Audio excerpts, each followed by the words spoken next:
G'day everybody, Paul here from the Business of Art, and welcome to today's episode of Marketing Theatre. I am once again joined by the amazing Shirley Second. Yeah, hey, good to have you back. Thank you so much for being a part of this and sharing your wisdom. Been on a really great roll for a few weeks, getting really practical about some stuff, which has been just awesome to dig in a little deeper to some things that we've talked about in the past, things like getting attention and that sort of stuff. And I'm really pumped today to dig a little deeper into the idea of a media pack. So I'm assuming, I know you've prepared some stuff to chat about, but probably want to dig into what's the standard sort of stuff you would want to put into a media pack, and then, dig a little deeper around those sorts of things. So really, really excited to be chatting about this one because, the more I can glean, the better for me. So where do you want to start? Where's a great place to start? Maybe it's understanding what we have come from as far as what the understanding is of working with the media and what I have found works now. Because even as we record this, there's been some major changes even in Australian publications, with Murdoch shutting down so many regional, local papers and completely decimating others. So the skeleton might remain. Interestingly enough, though, this is not unexpected within the industry. This has been happening for some time, in that if you've worked with the press for any length of time, a number of years ago, there'd be, 20 people in a newsroom or in a publication. And there'd be someone set especially for the arts, say, or entertainment. And you'd work with that journalist regularly. But of the last few years, certainly, I guess at least the last 5, there's like a couple of people taking or doing that 20-person job now. And your local paper is not local. It's, based in a head office, and you're lucky to speak to someone who lives anywhere in, your area. And of course, digital has taken over, which is great for us. There's so many other publications. So I think the understanding of who you're talking to and how they all function is a good place to start. Once upon a time, you would create a 1-page press release, and that was all you would require, or you would produce. And you'd, pitch your story or whatever to the journalist and hope for the best. Now, they don't have the time to flesh out the story that you're presenting or the show that you're presenting, hoping for editorial. They don't have the time, and they also don't have the editorial control anymore. Once upon a time, a journalist would write the story as relatively as they wanted and gather their photo. Now, you present them 400 words, tops, and you have to present to a journalist a landscape and a portrait photograph, because they don't have the design control in the publication anymore. I'm talking mainstream media here.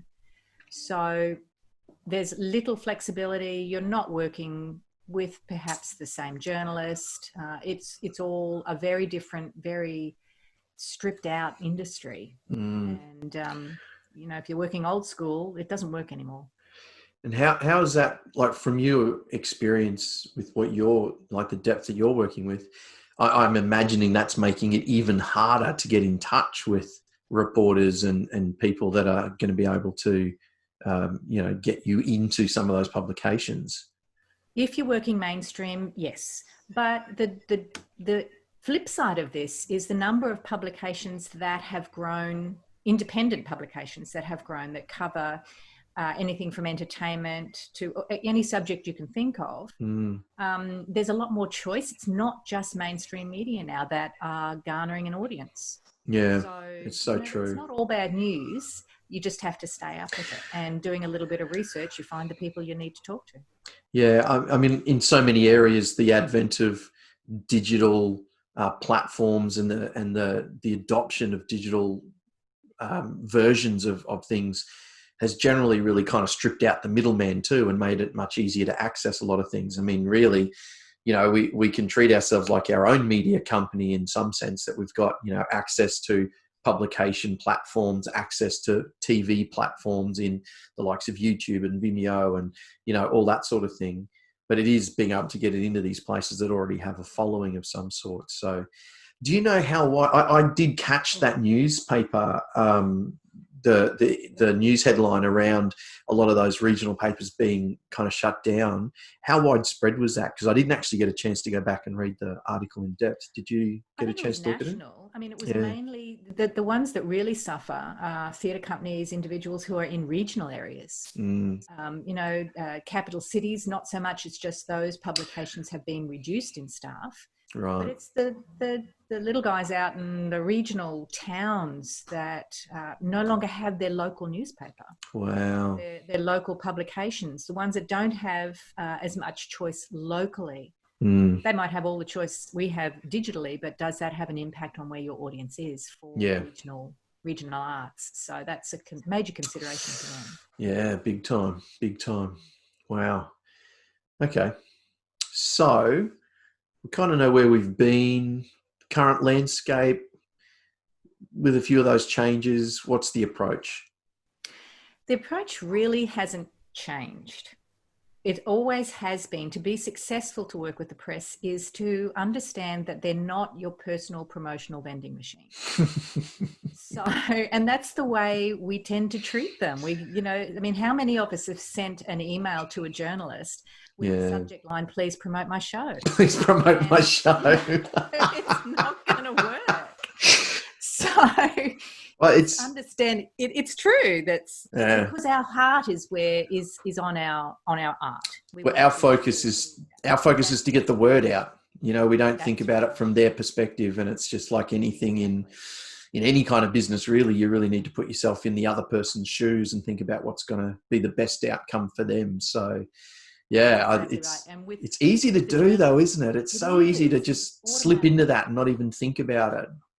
Yeah. So we've got to get our head around the fact that our job when working with the press is to help them find stories for their audience. So yes, you know, and you love your show, but not everyone wants to read about it. Yeah. Not everyone is interested. And that's a really tough thing to swallow for an artist. So, but my show's for everyone, Cheryl Lee. My show's for everyone. Everyone's going to love this thing. Exactly. So put your little business hat on here for a little while, take the artist hat off and see it through the eyes of the journalist. Let's take, for instance, a journalist. You could be doing, let's try something easy, a mainstream large-scale musical. Yeah. Okay? So lots of people can go to that. So where do you start? So you can start with local publications, and I'll talk mainly digital because who reads print anymore? People do, but that's a whole different issue. Whole different thing. But is it local? Sorry, just on that, is the demographic of readership on the print stuff still? Is it more really still that older demographic? Yeah. So your digital, your local publication. When I say local, I mean one where their readership is their local geographic area. So they promote a region, a city, a town, and that's what. They're looking for local stories. So when you are sharing your show with the journalist of that publication, you have to think like that journalist in that what would be interesting to their readership? Well, it's going to be, what would be interesting would be a cast member that perhaps grew up in that town or graduated high school in that town. Something that connects your show with their readership. There may be the other thing with approaching journalists would be what is trending. So you have to remain aware as to what is trending news, and does your show have some sort of connection to a story that you can pitch? Basically that sort of thing. Is it female readership? Is it business readership? So we're really digging down again into versions of target markets, aren't we? Exactly. And understanding where they are in the local community. Yeah. And you can build long-term relationships with journalists by helping them to find stories because they are seeking stories. They're looking for stories for their readers. If you can make their job easy for them or easier by providing a legitimate story for them, pitching that to them, then, you're going to build a long-term relationship that's going to be beneficial for both of you. And that's the thing to think of. It's reciprocal. Mm. So when you do get through to them, you've managed to make contact with someone, you think you've got a story they might be interested in. What are you sending them? Okay, so this is where we've got to think slightly longer term, and we go back to the idea of building relationships, Mm-hmm. which undergirds everything we do in marketing for our theatre. We're building long-term relationships. So don't expect an immediate response with your first show. Or if you're desperate for this show, then you have to start early enough to be making contact with the journalist. You're building a relationship with them. So if you go and send them a press release or a media pack out of the blue, and they don't know who you are, then your likelihood of a result is not very high. Mm. So if we backtrack it just a little bit, start building relationship with them on social media. So you follow them and their writing, their stories. You authentically communicate with them in the comments as far as reading the story and making a legitimate value-added comment in there. Start to let them know that you exist as a theatre company or a person, an individual, so that you are not coming out of the blue. With a media pack then, make their job super, super easy. A one-page press release is as boring as all get out. It really is, and it doesn't inspire anything anymore. So you still write a press release, but in a digital media pack, what you're presenting to them is everything they are going to need to write editorial without even speaking to you. And I have actually had a number of times, numerous times, where I've had a journalist hasn't contacted me, but I've found my exact press release and the photos that I provided to this publication used because they needed a filler, a story dropped out, or a space. And because I provided them with everything they needed within hours, they didn't have time to chase me up. Because I provided them with everything, they used it. Brilliant. So, bonus. Yeah, that's great. So do you want me to talk about what's in the pack? Yeah, let's do that. And then we can circle back to how you deliver it to the journalist, I guess. Okay, well, that's Or is that quick and easy? That's all part of it, yeah. Yeah. So when I say a digital pack, once upon a time you would post something to journalists and more often than not, that little yellow envelope would end up in their bin. But they got so many. But now email is our friend, yeah? So you have to email. So the first thing you're doing is obviously spending time researching and building your own PR list. And with the web, that's easier than it used to be. You can buy these lists. They are very expensive. So if you can afford them, sure, great. If not, then you have to do your own legwork. And over time, you can build a really valuable list. So just on that too, sorry, before we dig into that, I know that there is, I cannot remember what it's called, but there's a couple of portals for publications, not publications, for advertising, for marketing, that kind of stuff, where you can submit. Are you talking about Source Bottle? Thank you. Yes, those sorts of things. Yeah, there's Help a Reporter Out, or Hero, but that's an American site. Source Bottle is the Australian one. So you can register on that site. I haven't found it as successful for theatre. Okay. I think it might be just the niche, but it's you basically register who you are and the sort of thing that you can talk about, and journalists will post. They're looking for someone who can speak to mental health or whatever, and it'll you can apply to say yes, I'm here, talk to me, sort of thing. So it's connecting journalists with experts of various sorts. Nice.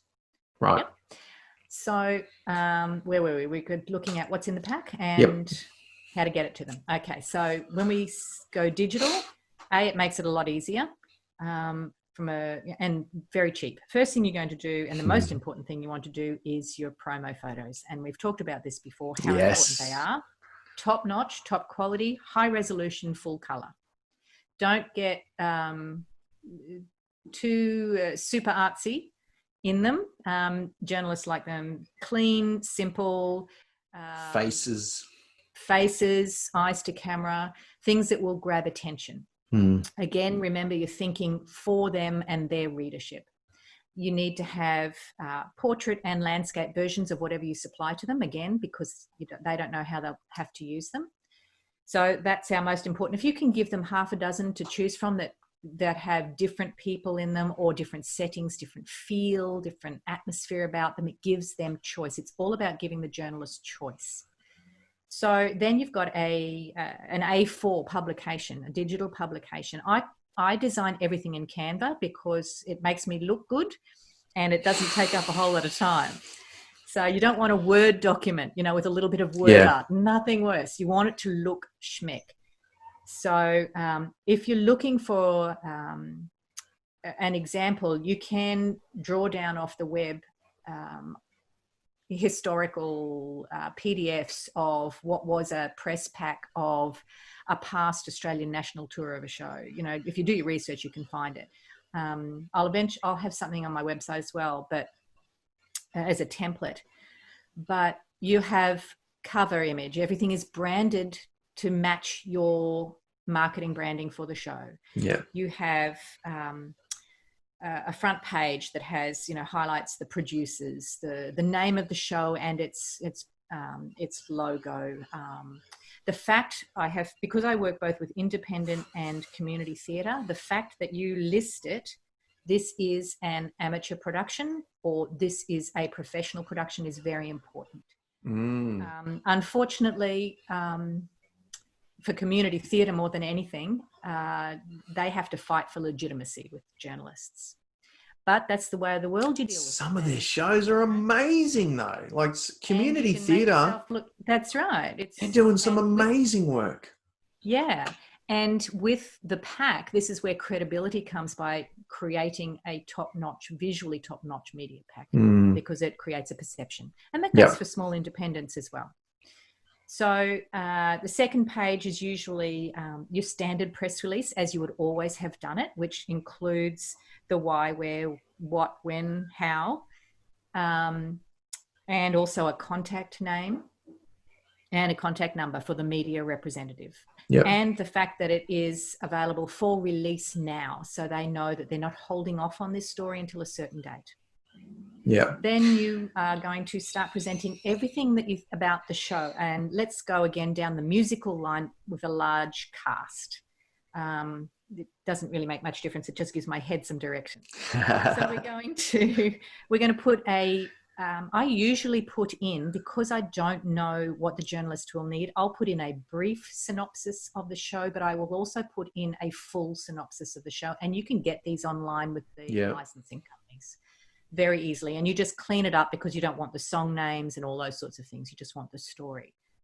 Two reasons for this is it allows them to research quite easily what the show is. They may have never seen it, but a short one may be used. It's quick for them to scan and use within their editing. The long one gives them more research. Yeah, so somebody who's doing, say, an independent work, it's an original work, that's still a great framework to use, isn't it? Do a small, short synopsis and then the full kind of breakdown of what the show's about. I think that's a really great tip. Yeah, so short synopsis and then full. When I say full synopsis, I mean like a long form the breakdown of the story. Yeah. So the actual about things like creation of the background of creation of the show, who's involved, all those things come later. So just the story for the story that's being the narrative. That's right. Then you're going to, if it's a musical, you might have a list of songs by act, first act, second act, purely because you never know. If you're doing, mainstream, some of them may be very famous. You're just looking for connections for journalists to latch onto. And then you're going to look at cast. So if you have a large cast, you will probably, because you don't want a 52-page document, you're going to focus on principal cast. If you have names in, professional actors in the cast or well-known names, you're obviously going to use those. This is not the family photo album. And this is where some people go wrong. They want everyone to feel good, so they'll put everyone in the media kit, and that's not what it's for. If you have people with a name in the cast, use them to market the show. They get it. It's just the way it is. It reminds me... I was just going to say, it just reminds me of a theatre company I was working with for a while that when I first started with them, every poster they had almost the entire principal cast on somehow pictured on the poster. And I'm like, it's too much. It's too much. No. It's just so, It's a there's bit of a just too much, minefield too much. sometimes, isn't Yeah. it? Yeah. Yeah. So this is where, you know, as a marketer, you have to be organized and remain in control of the message. And sometimes it can be a bit difficult, but if you can be strong, this is the way to go. Yes. So you've got, where have we got? We've got the cast. So you want their bios. So if you don't want to stun the journalist with, you know, a lot of information. You're going to give them a lot, but yeah, when it comes to terms of bios, again, if you've got a well-known name in the principal cast, then use their full bio, but you may have to strip out bios a little bit. So you're highlighting things that, again, will be interesting, super interesting to a journalist, but you can work that out for space, design, that sort of thing. If you can keep it intact, all the better, but be prepared to strip things out. So I usually have the cast on an A4 page, might have 3 or 4 of the top principal cast, headshot and their bios, name and the character that they play. And do that for a couple of pages tops. If you've got remaining cast or ensemble, list them without pictures. So then there's an ensemble listing. So they get their name there, and that's a respect thing as well. Yeah. Then we've got interesting things about the show. So when I say interesting, it's a page of did you know or for your information type stuff. So when was the Australian premiere of this show? What theatres did it play in? What sort of awards has it won? Was there anything interesting about the show? And this is where you have to research. So finding out interesting things about this actual production, again, gives the journalist something else to work with. All right? Yeah, they're all just great story points, aren't they? That's exactly right. Again, you're doing their job, not for them, but helping them to do it quickly. Yeah. And would you cite sources in a document like that? I mean, or is it really just usually, that's what I would have thought. No. And I do if I'm putting in reviews. So if the show has reviews, then obviously you cite the source there. But other than that, no, it's not necessary. If they want that, then they can go and do that themselves. No, fair enough. You can, I mean, again, information. But I was just wondering about that sense of, I was just sort of wondering from that point of view of a journalist wanting to make sure that anything that they put to print is actually verified. So, you sending a number of stats, people might go, is it right? Is different. Yeah, stats is different. What I'm talking about, when I talk about the interesting information, it's readily available, and it's more about it won a Tony Award. Or has a Pulitzer Prize. That sort of thing is easily verifiable, and they can do that.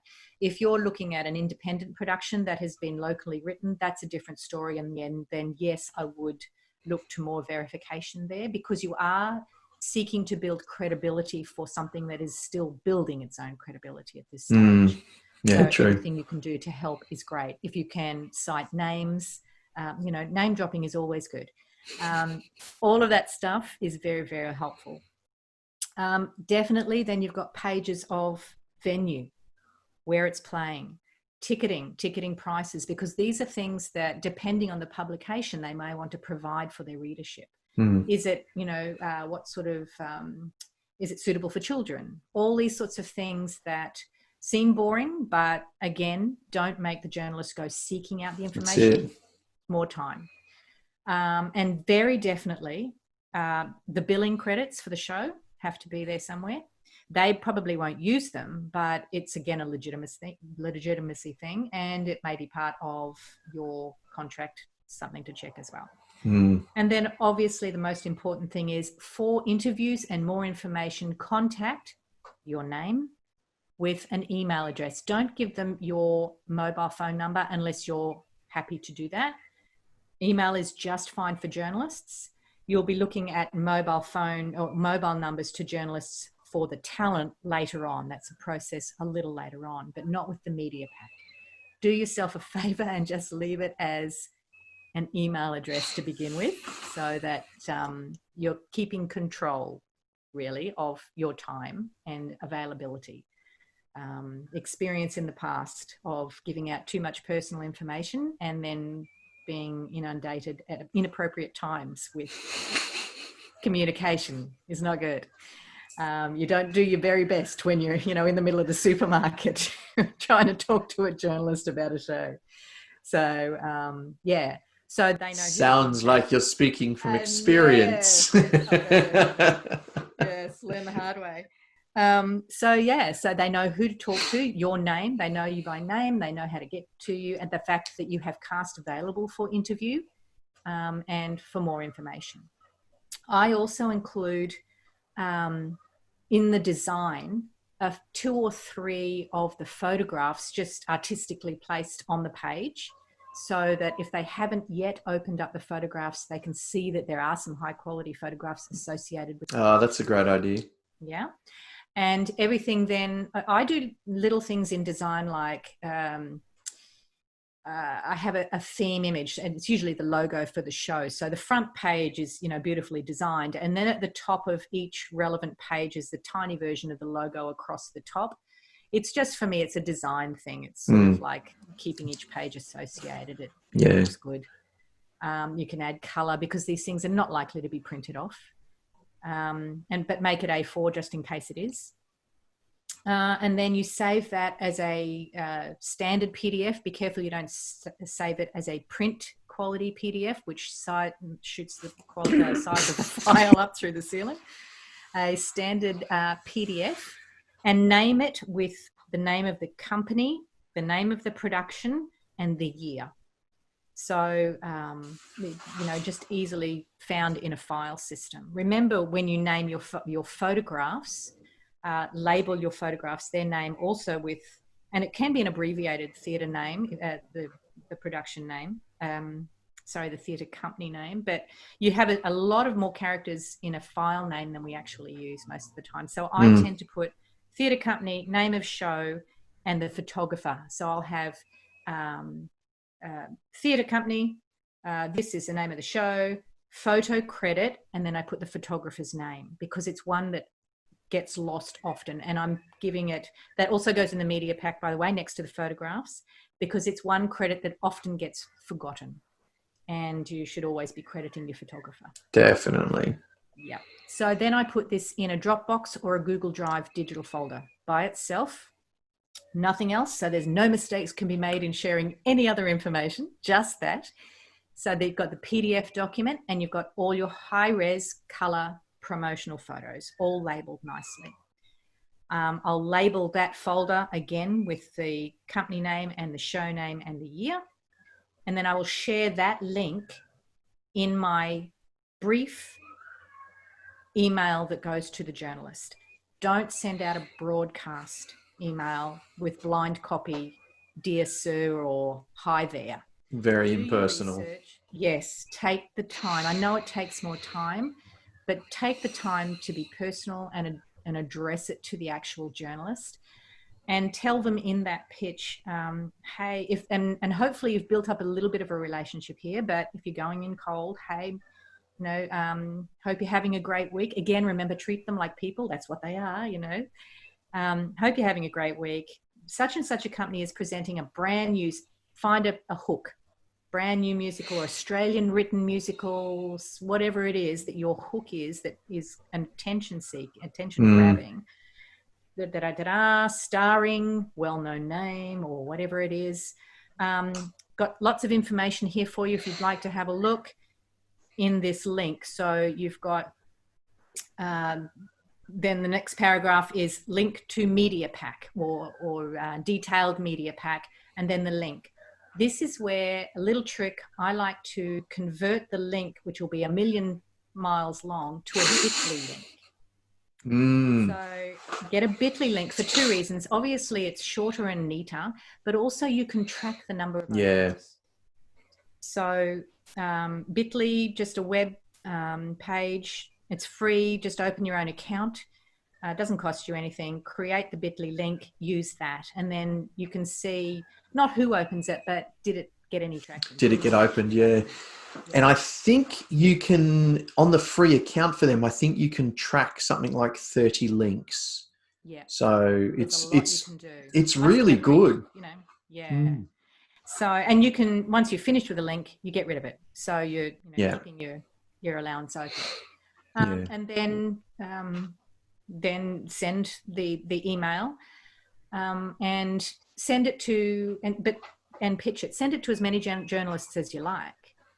This is a broadcast in the sense of the word at this stage. You're not pitching a specific story. It's just a broadcast that the show exists at this stage. So you can send it to as many as you like, but personalize each one according to their readership. And you've got a much better chance. This can take a bit of time to build relationship, but after, a few productions of doing this with one major company I was working with, the journalists started looking for them and came to me because they were expecting it at each time. The show company did 2 major shows a year, and the journalists were looking for it. The reviewers started looking for it. Use these packs with your reviewers as well. I hadn't thought about sending the media pack to a reviewer. That's a great idea. I've never thought of doing that. That's all the information they need as well. So give them, when you invite them along, in your invitation to opening night, do the same thing. Here's our digital media pack, because in there, they're not likely to use your promotional photos. They want performance photos. It's beautiful fodder for them to use in their review. That's exactly right. And you've already established credibility as well because of the quality of the design of the document and the photos. So the reviewer's going, great. Yes, maybe I will go to this opening night because they get so many requests. That's great. The trick with reviewers then is, as soon as you have your performance photos from dress rehearsal, select, again, landscape and portrait for the same reasons we mentioned before. High quality, crop them, make sure they're really looking top notch, and add them to the media pack, the digital media pack, the same one you sent to journalists and the reviewers. Add those as well, marked with the cast, again, the company, the show, and the cast member, photo credit, photographer. And then you can re-email the reviewer to say those photos are in there. I know you're attending opening night, but those photos are all ready for you to go. You will endear yourself to so many people just by being that organised. Yeah, that's brilliant. And I think what you were saying too, I just want to touch back on what you were saying about sending stuff out to the different publications. Again, that comes back to knowing your target market. In the more that you can, like you said, personalize that letter, the content that's in there. And it doesn't mean that you're going to change a lot of the actual content, but at least that cover letter and that opening communication, if you can really find a hook that's right for that publication and their audience, then it's going to shed a really good light on the rest of the content that they read and make them more open to seeing how that fits their audience as well. So I think, it's a little bit of extra work, but it's work time well spent. Yes, absolutely worth it, and expect it to be consistent with it. Each time you send out a press pack, it's the same template you have used, just with a new show.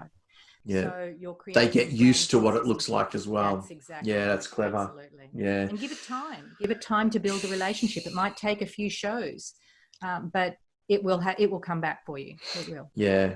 I think that's where a lot of us, particularly in the indie sector, fall over, is we don't build those little systems and structures to just be rinse and repeat, that this is how this gets done and this is how this thing gets done. And, it's great because those little systems and those little structures, they take half the thinking out of it for you as well. When you've got a checklist for yourself that this is going to be here and page 2 is going to be this. I need 3 photos for page 5. I need, all of these things. And you're collecting this stuff anyway. So it just makes so much sense. And the more we can build a little system around, a little process around that stuff, just so much easier life becomes. It's so good. Absolutely. What's your lead time? How long do you usually find it takes to pull a media pack like this together? I usually send out media packs 6 weeks prior to opening, but I have done, I start a 12-week out from opening. Yeah. So the process is quite long. So It don't release is. the media pack until 6 Yeah. weeks. Otherwise you can flood and bore. You know, you lose interest. So Yeah, you need but something else before that. yeah, that's what I really wanted to touch on, was the length of time that you put aside to actually create it, because I think that's where a lot of people will leave it to the last minute. That kind of, that putting something together to try and get out, putting a media release together. Most people are lucky if they've done that, but to actually spend that time, it does take weeks of chipping away at it so that you can get everything together. By the time you start Have you ever asking, chased an actor for a bio? I was just going to say the same thing. But when you start asking for headshots and bios, that's when it starts. It's going to be that. So, but again, you can do all of this at the top of the project, and yeah, then just drop in your promo photos when you've done it. yeah, that's it. I mean, and again, if you've done it once and you've got a system, a layout that you like and that seems to work for you, then make that a template that you use again next time and next time and next time. And you can refine it as you go, but it just takes so much extra work out of, how are we going to do this next time? Which is often where a lot of our brains go if we're not generally in a marketing mindset, if we're not marketers, if you're an indie creator, you've got your own show or a small group of you trying to create your own work, and no one's really, no one in the group's really a marketer of any sort, and you don't really have anyone that's connected that can do the marketing, where do you start? So building those little systems just make it so much easier. No, it's brilliant. I found with the media pack too that a slight change to it, removing the press side of it, I could convert that same document with just a few tweaks to a document that was suitable to use to gain interest from businesses for sponsorship, because it's super credible. Yeah, it looks great if it's designed well. Yeah, I use it. That's a great idea. Particularly, I found this by accident in working with a big regional company, that I wanted to build connections with large local high schools. They had massive local high schools, and I thought there's a whole community there. And because this was a regional, the principal cast members had gone to these local high schools. So I, without promoting to the school, actually saying promote our show, I sent them the slightly tweaked media pack with this girl's, highlighting the fact that this girl was an alumni of the high school and was starring in this show. Had a great photo of her and everything in that, sent it to the school, and they latched onto this, which was great. The girl actually ended up going into the school to talk to the assembly. Now that we're talking like over 1,000 kids, Brilliant. But that was then put through the newsletter. I had not asked for, I didn't say promote anything. I just highlighted that this was happening. Went through the newsletter to hundreds of families. Yeah, that's awesome. And that's direct marketing. Yes. Like that's friction free. That's so good. You're not asking. You're not being, Well, you've provided something that is of value to them, to be able to promote the success of one of their ex-students. That makes them look good to the parents. It's great value for a school. That is another excellent tip, because I'll be honest, I didn't think of that either. Actually, going back to the high schools that my actors have been in, I hadn't thought of that. That's fantastic. I mean, that's right. It's these little one-liners that make such a difference. It's mainly relevant when you're performing in a region where the school is. So, a lot of things have got to come into alignment, but you start to think that way. And so you think, where else, what sort of connections can I make? Oh, definitely. Definitely. And, we talked a little bit in one of we talked a couple of episodes ago about getting attention. And, we talked about the idea of using a program and that sort of thing as a way to grab emails and have it downloaded. I actually think that tweaking the media pack and making that available pre-show is probably a better way to do that, rather than just the program of the show, because you're going to, you obviously pull out anything that's not really relevant to somebody who's going to be an audience member. But if someone comes to your website looking for information about your show, you might have general stuff on a web page that, really you don't want to turn that into a 30-foot long sales page. You can have the summary there and say, here's a link, download our communication pack or media pack or show pack, whatever you want to call it, audience information pack, just rename it, and you can use that to capture emails from people who might be interested. They may not convert, but then they're on your email list. And so, that's another thing I'm just sort of seeing that is another great potential usage for that as well. Yeah. And I love your idea of the digital program being available prior to it. Apart from saving of trees, the program, people want to know before I do.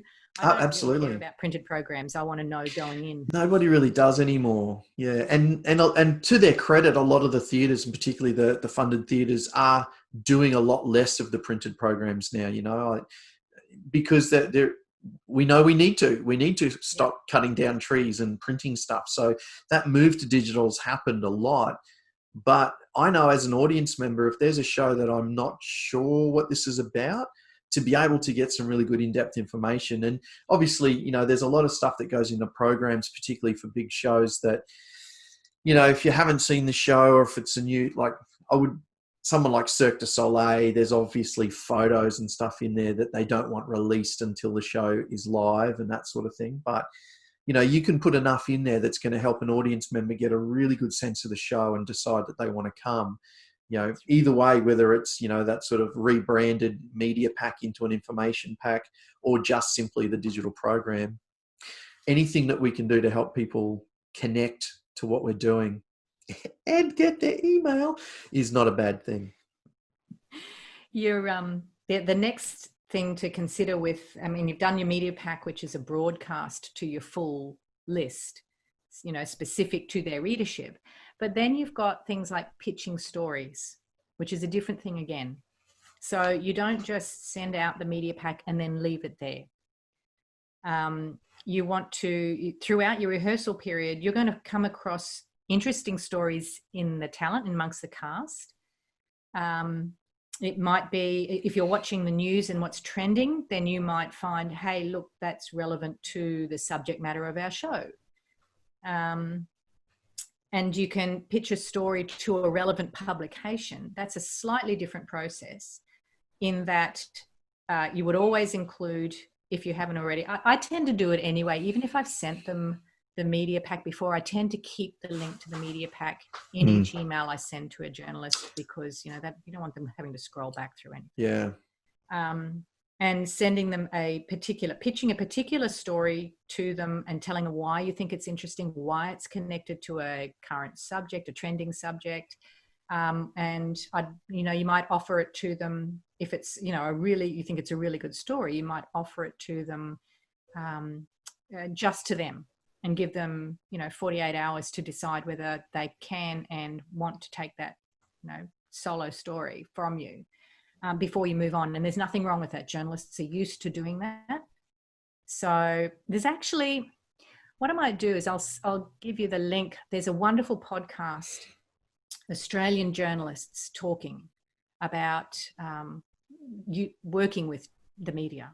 It's a fabulous podcast, locally made.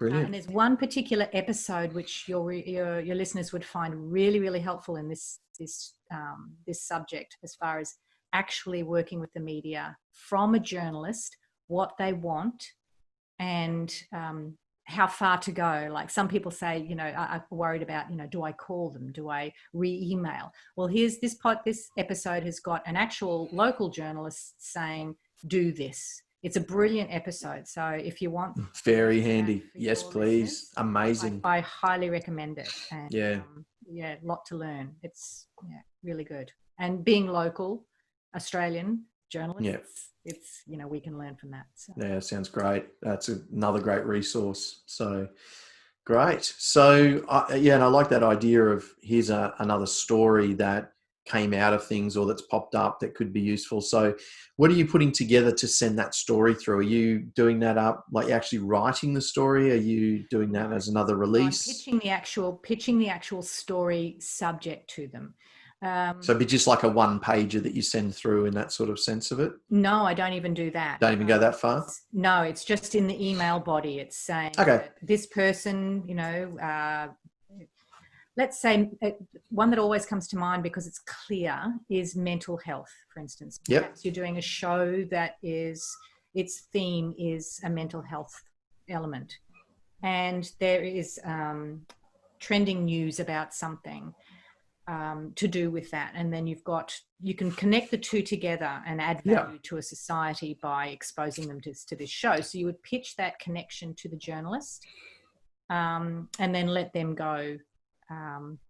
Let them connect. If they choose to do if they decide to go with it, they will come to you.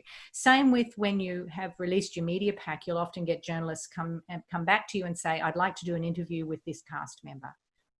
The trick it's another part of being organized is at the top of your project, collect all the actors, all the creatives, in fact, name, mobile number, the suburb they live in, the high school they went to. We know why now. Yep. And have that information on hand. What you don't want when a journalist contacts you is to go chasing that information then. All your talents obviously are going to have signed a media release. So they have, in that media release, given permission for you to give out their mobile number to a journalist. So there are restrictions on how you do it. And so the journalist has emailed you, said, I want to talk to such and such. You text the actor straight away and say, I have a journalist from here, wants to do a story. When is a good time for them to contact you? And the actor will give you a range of times. And then you go back to the journalist, say, here's the name, here's their mobile, here are the time. Best times to call. And let them get to it between themselves. Don't be the middleman, never works.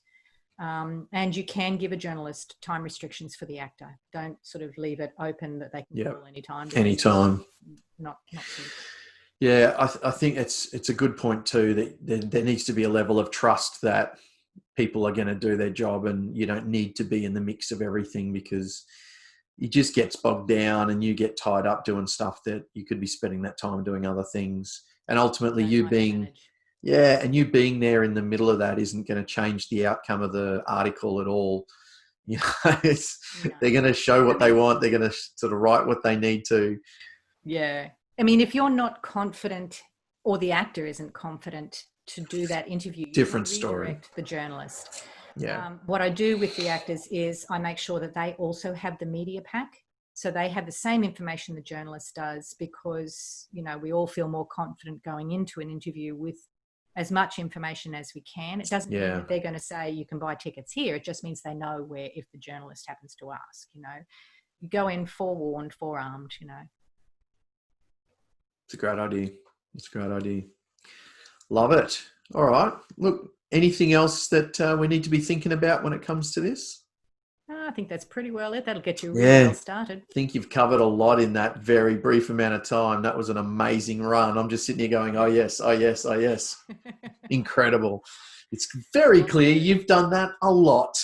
Yes. And it's so simple. It really is just simple consistency. Yeah. The same thing each time. And just that planning. Yeah. It makes all the difference. Yeah. Brilliant.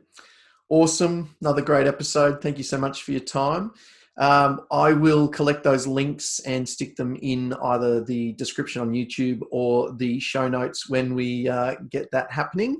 And thanks for joining us on this episode of the Marketing Theatre series. And we'll see you next time.